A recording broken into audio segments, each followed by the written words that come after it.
Audit इसको force किया है तो कल कांग्रेस ने भी तुम्हें फोर्स किया है, मैं कह सकता हूँ।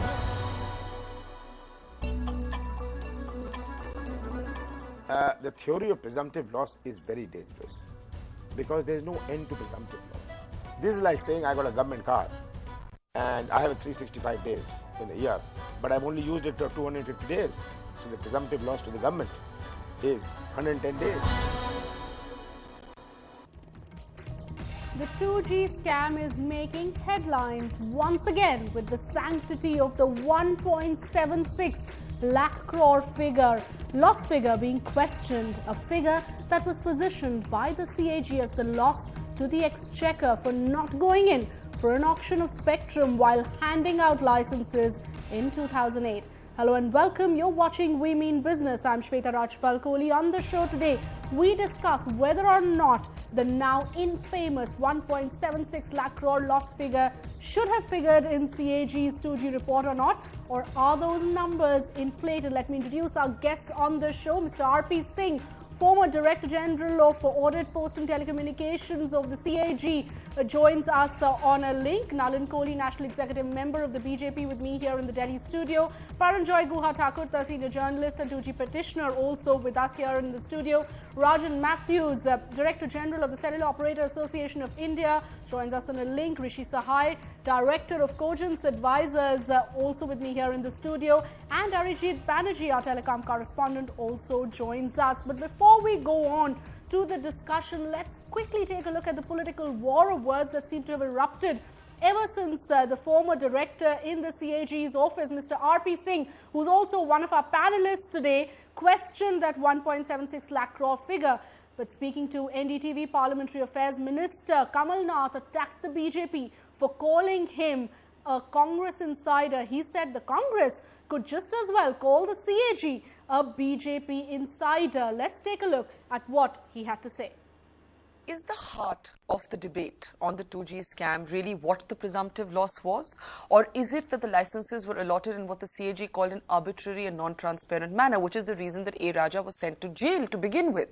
Now, even R.P. Singh, by his own estimation, said that there was a 2,600 crore loss. Now, compared to 1.76 lakh crores, that may sound like peanuts, but it's still a very serious scam. So let's not get into mathematics of it. Let's talk about the morality. In terms of the political morality, there's still a problem.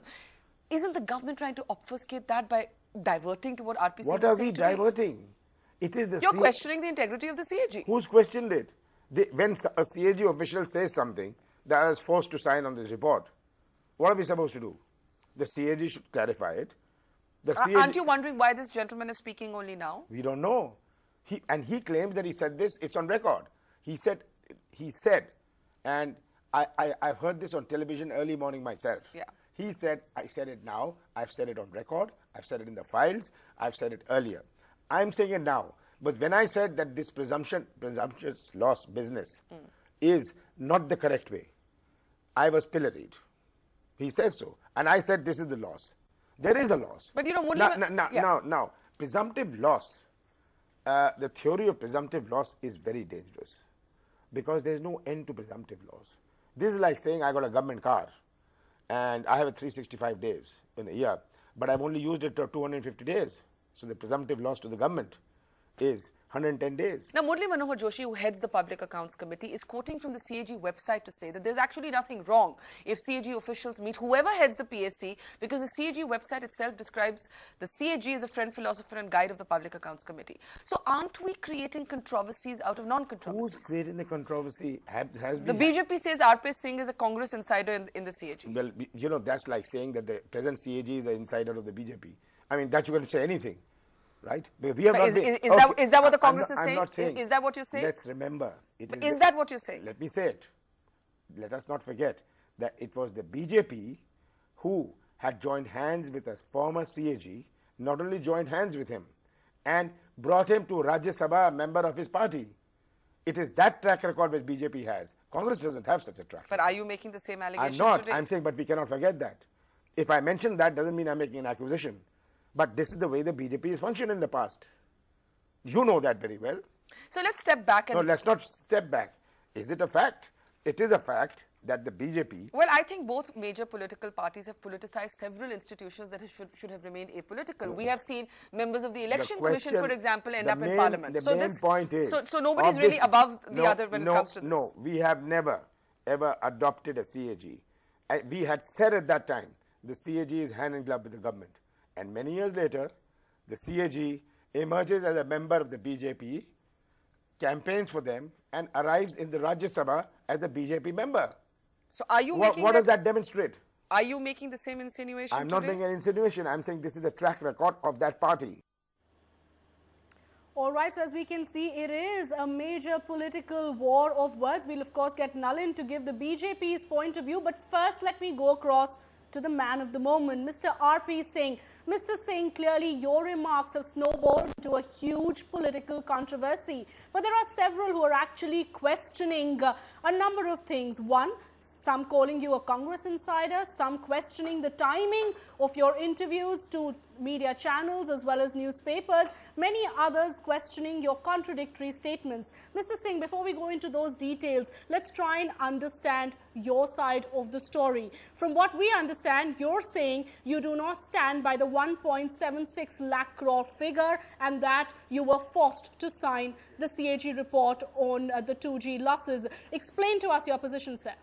My humble submission to you is that I carried out the audit of Telecom Ministry till May end. And I was in the process of finalizing my findings and version. In the meantime, on 26th of May, I received an order that whatever papers you have, whatever information is available in whatever form in my office, related to 2G audit in Finance Ministry should be forwarded to headquarter office. This is on record and it is in public domain.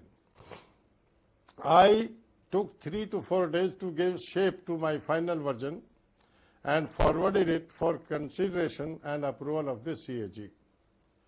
Thereafter, I do not know what has happened. So, in a way, you can surmise that after 31st of May, basically I have not participated in further discussion or in further finalization of the audit report. This document is on record. In my forwarding letter to the Honorable CAG and to the headquarter office, I had submitted that my team of auditors had put in these figures in the report for my consideration. After I examined them, I did not find any hard evidence on paper, and I do not believe even today, because it had never happened, that any figures concerning loss should be based on any presumptions. Let me make this very clear. I made it clear on 31st May. I made it clear on different forums from time to time. It's not that it is first time that I'm speaking to this, on this issue. Second thing is that nobody asked me what are my means thereafter, what are my views on this issue. Somebody on the last day or after the closure of the 2G auction asked me for my views that I reported a loss concerning 2G loss to the tune of rupees 1.76 lakh crore. How come that this real value has come down to 9,400 crore? I simply, in a very innocently made a comment that this is the figure which is the actual market value of the 2G on the date. And the figure which were quoted in the audit report were presumptive figure qualified to be so by CAG with a clear-cut indication that these are debatable. Thereafter, I do not know what happened. They finalized a report and gave it to me to be issued to the Ministry of Telecom and Finance. I did my job on the basis of these orders. That is the first thing. Now, if you have got following questions, I to shall say to those who be are able calling to. you a Congress insider and questioning the timing of your speaking out, saying that it is on to divert attention from the FDI issue, sir? No. In my lifetime, I have faced different levels. People have given me in younger days, and when I was studying, people used to call me Marxist or comrade. When I grew up, thereafter, some people called me that I am a RSS man, BJP man, and this is the third level I am facing from the people in position of power, or you can say in different political camps. I am sorry, I cannot make any comments which these great people have made about me. They are free to have their perception and they are entitled to have their views. India's #1 news app just got even better. Download NDTV's new app. Fully optimized for retina display. Full screen view. Faster response time. And Sudoku. NDTV's new iPad app. Download now.